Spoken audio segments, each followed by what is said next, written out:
Welcome to the Intuitive Therapist Podcast with Janis R. Cohen, therapist, clairvoyant, empath, and medium. Listen in as she takes a no-nonsense deep dive into real human struggles and how to resolve them. Janis will share channeled information from her spirit guide team, as well as the angels and archangels, to help you master your emotional, physical, financial, and spiritual destiny. And now, Janis R. Cohen. Hey y'all, this is Janis Cohen, the Intuitive Therapist, here on the Intuitive Therapist Podcast. Well, y'all, I'm delivering this from my new home. I moved just last week, and God bless, what a process that was, purging and packing and then loading the truck and then unloading the truck and trying to figure out where everything goes. The adjustment, and it's really tested my level of patience, not only with myself, but with the whole process of adjusting. And I think it kind of ties into the topic of today of you lack nothing, so you got to use what God gave you. And we all have done this to some degree. Maybe we still do it. I know I've done it before. We look at other people's lives and we want what they have. Maybe we want their lifestyle, their material wealth, their ability to have children, their freedom from responsibility, their professional success, their peace and calm. And for those of us who want what others have, we tend to ask ourselves the rhetorical questions of, well, how did they get that? And why is it so hard for me to have that? What's wrong with me that I can't have that? So as you know, I think a lot about life, and I do my best to share with my clients and with you listeners the lessons and insights that I've learned in my life along the way in hopes that maybe it'll help you. What's interesting to remember and what's paramount to know is that what appears as a division of status and opportunity to those who want what other people have, it's actually an illusion. So I'm going to explain to you what I mean. Yes, you can literally notice a rich person from a poor person. There is evidence everywhere of that disparity. But you don't know somebody's story about how they got there, and you don't know their life lessons, right? Unless you sit down with a person and talk with them, you'll never know somebody's story. You'll just operate on assumptions. And the truth is that everybody has the same opportunities to become what they covet in other people. Problem is, we get in our own way, and our mind convinces us that we can't have the luxurious life that other people have in whatever way we consider luxury to be, And luxury exists along a spectrum. And to some, luxury, it's not money related. Perhaps it's time related. To have enough time to rest, to recuperate, to do some self-care, to go back to school, to create, to dream, to go on a vacation, to just stop for a moment. Funny thing is about time, y'all, is that we all have the same amount of it in a day, right? But there are those of us who say, I don't have enough time. Do you ever wonder why people who have busy lives also feel like they have time? Does that make sense? So here's the reality. Sometimes it doesn't make sense to be busy but have enough time for the things that you want. I think that's confusing for people. But I know in past podcast episodes, I've talked about time and the truth that we all have the same amount of time. It's just that some of us use it differently than others, right? We don't try to be as efficient of how we're operating day to day to make the most efficient use of our time. But what about the luxury of money or energy or creativity or love and connection or significance or safety or variety or growth or contribution? What about motivation and faith and inspiration or drive or achievement? These are all luxuries, but look, I wonder if you've ever thought about them that way. We're all resourceful to the extent that we believe we are. And that is the crux of today, right? So when I talk about resilience and when I talk about belief and when I talk about feeling like an underdog or feeling like you don't have the same opportunities or you don't believe you have, it's really a belief that you don't have the same opportunities as somebody else who is in a different position, like they're on the other side of the fence, right? On the greener grass. I always think about this movie, The Pursuit of Happiness, right? When I talk about resourcefulness.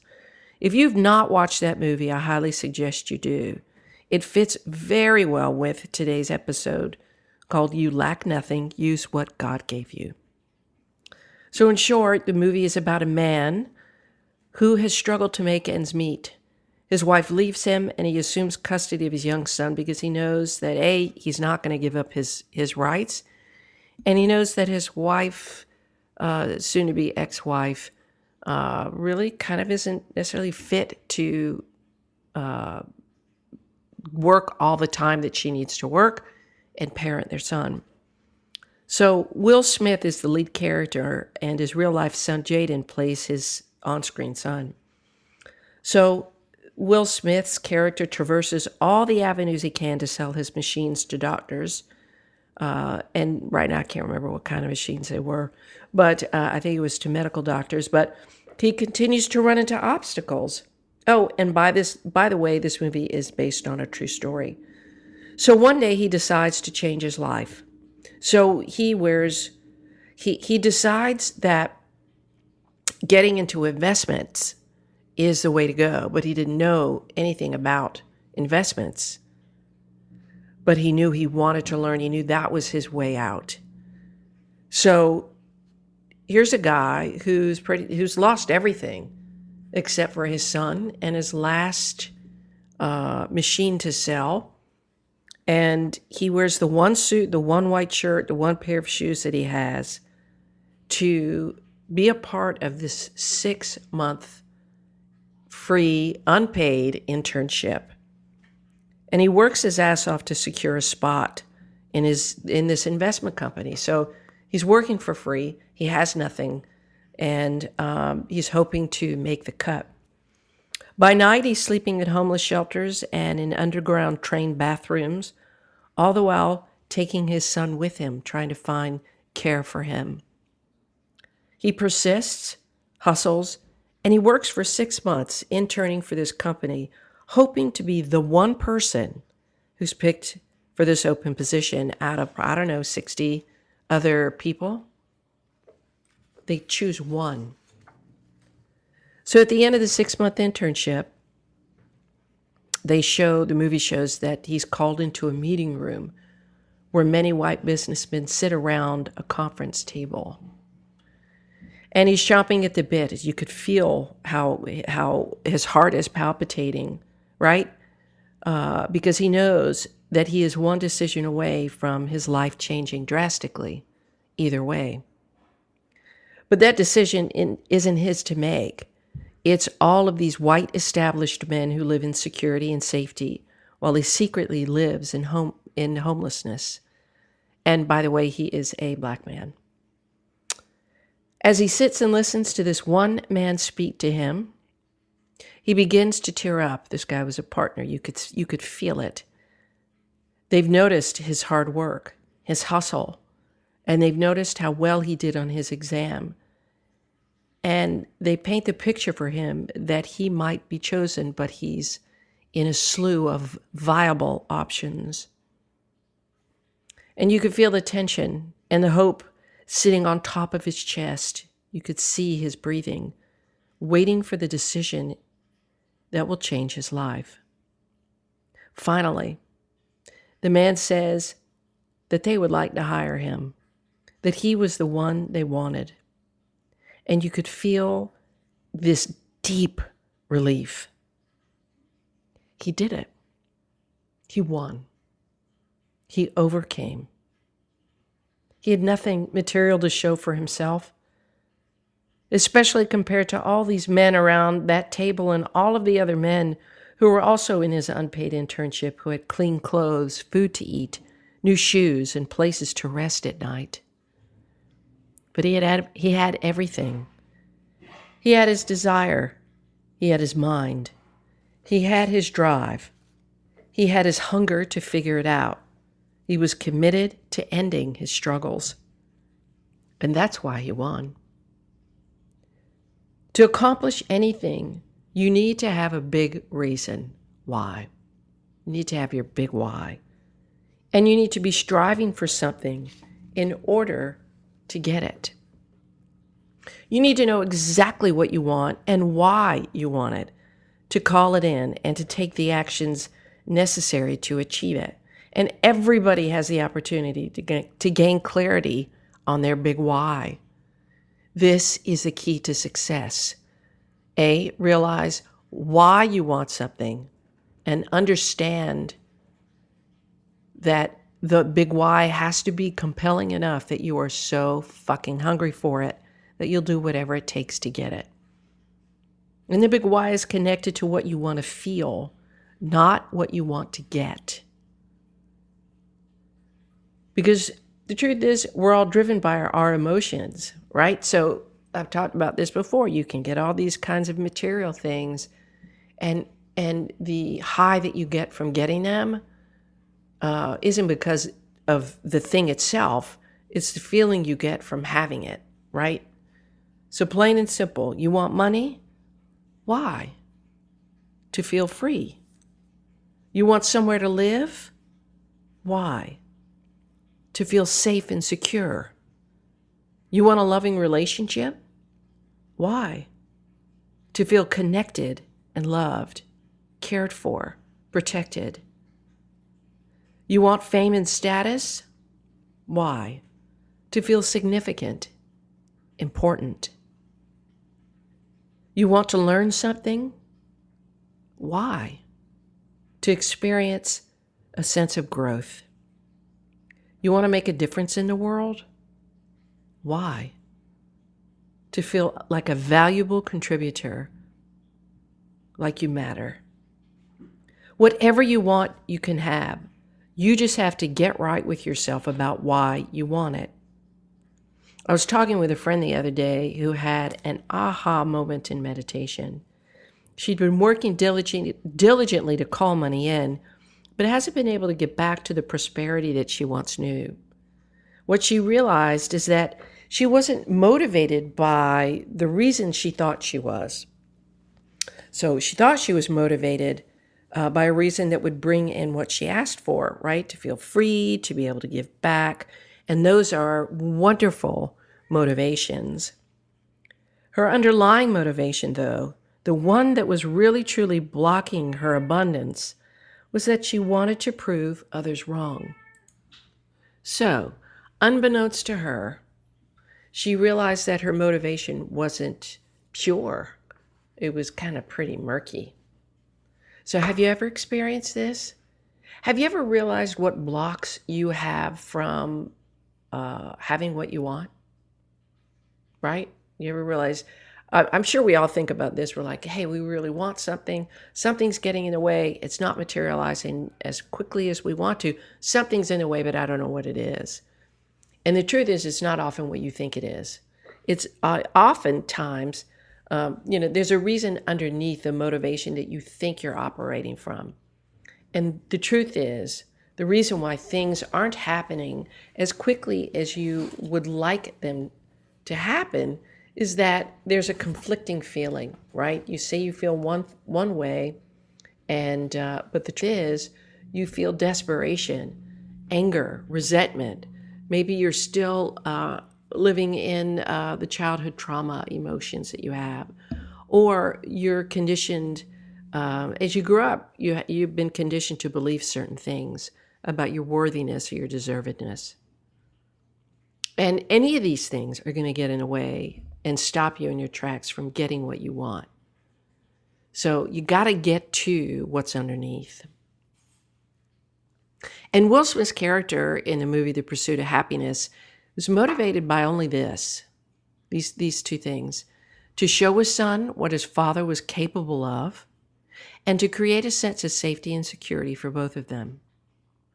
And when your motivation is pure and true, when you're aligned with it, when you aren't being duplicitous, then what you desire can't help but come to fruition. And each of us has an array of skill sets that are unique to us, right?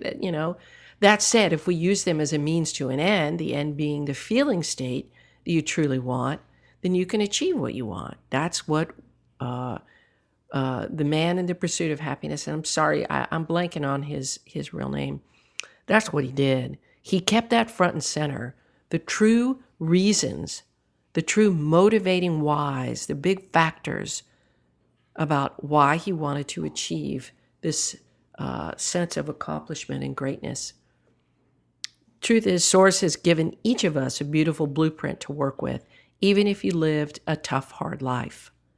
And I know many people who've had lives that have been unbearably tough, and I mean unbearably tough, who've come from nothing and less than nothing, and who've done whatever they needed to do and were driven by these deep-seated needs to create a sense of feeling of safety and freedom and security that drove them, that simple desire drove them to achieve and to overachieve. There's also a downside to that, is that you can never achieve enough. You can never have enough things. You can never have enough money. You can never have enough employees or whatever. Sometimes the opposite of the overachiever is never being satisfied. It's a endless pit. But you can't achieve what you want when you're pissed off at the world, right? And everyone in it, right? If you blame everybody else and everything else, you're just getting in your own way, right? If you stick your middle finger up at life and everybody else while you try to improve it, guess what happens? Because you're resonating most with the feeling of anger and contempt, you are absolutely immediately putting up a block to calling in what you want. And I've talked about this many, many times, how the universe responds to whatever emotion you hold on to and resonate with most strongly, right? And if you hold on to hate and anger and resentment, depression, helplessness, greed, the universe responds with experiences to match those emotions, the vibration of those emotions. And if you hold on to faith, love, opportunity, the belief that anything is possible for you, then the universe has no choice but to bring you all of those things that represent all of those feelings. So how do you shift from a state of helplessness or desperation or yearning or anger or sadness to a state of certainty, freedom, faith, love? Simple. You change what you focus on. You figure out your big why, the real reason, the deep-seated reason. And if you look at your life, you'll see that you're driven, your decisions are driven by a primary emotion. Find that. And then realize and get a clear sense of what it is, the big, real big feeling that you want to feel on a regular. Yeah, we all want to have richness. We all want to be abundant. We all want to have the money and the time to be indulgent. But that's really not the driver. What's underneath that? Why do you want that? Answer that question. Then ask yourself again, why do I want that? Why do I want the feeling of freedom? Well, it'll take away this heaviness that I carry. Well, why do you want to take away the heaviness? And whatever answer you have, and keep asking yourself why. Because I don't want to feel like I did when I was a kid. I don't want to become my parents. Why don't you want to become your parents? Do you see? Keep asking yourself why, and then you'll get to the root driver of why you do what you do. Why you really want the things and experiences you want.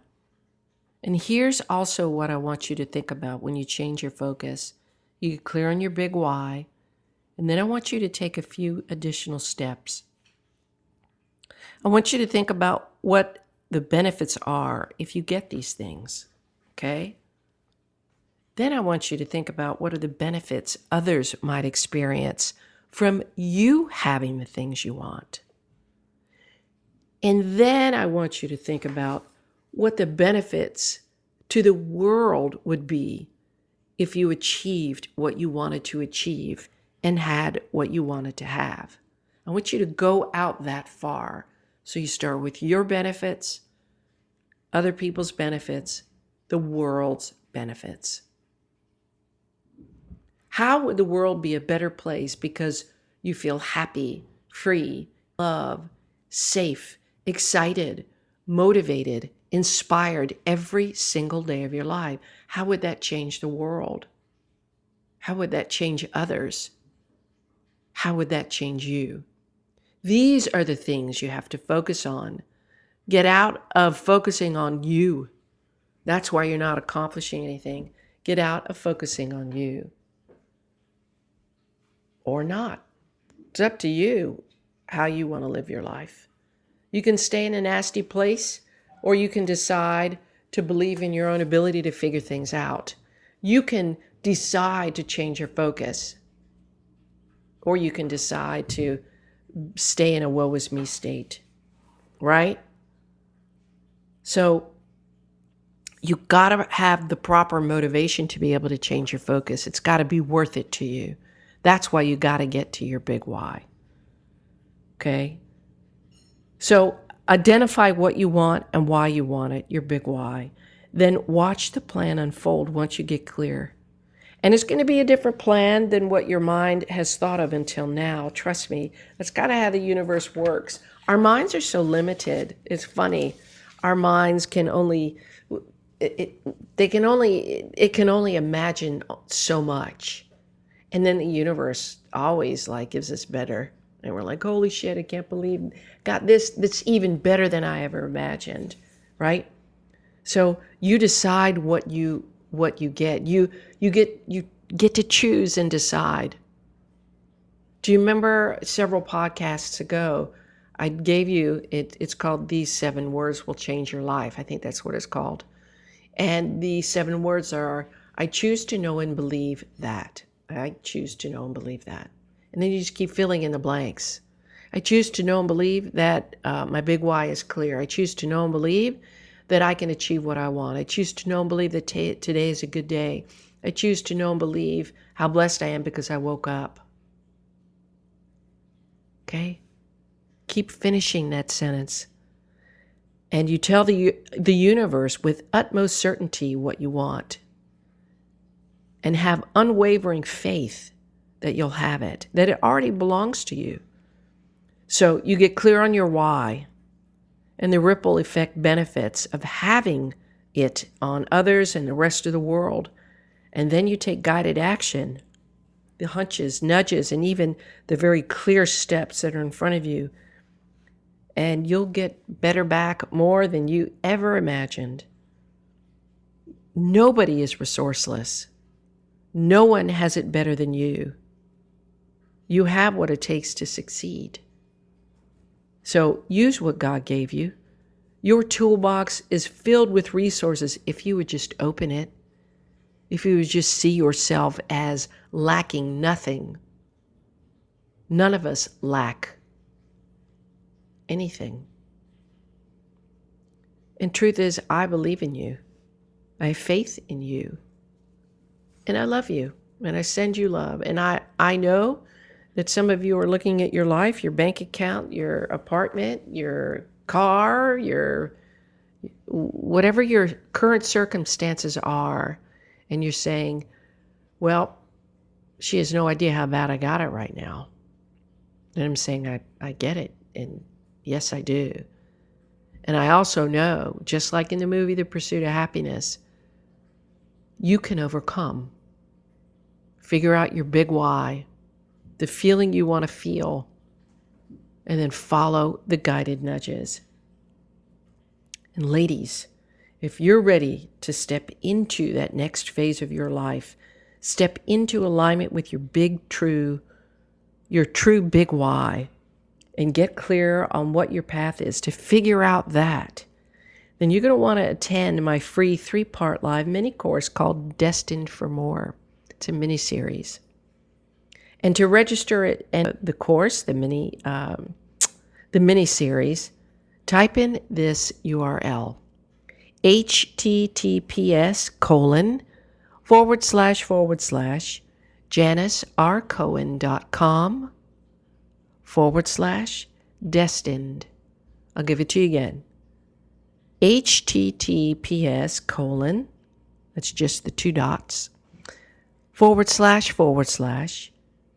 janisrcohen.com/destined. I'm so excited. Like I've always said, or at least since I've announced this, I'm preparing and getting everything ready, and I can't wait to see you on the other side. We've got a lot of people registered, and this is the first time I've done this, and I can't wait. Can't wait to see your beautiful faces. So please join me. It's free. I'm going to give you a ton of value, and hopefully you will have some ahas that offer you some shifts.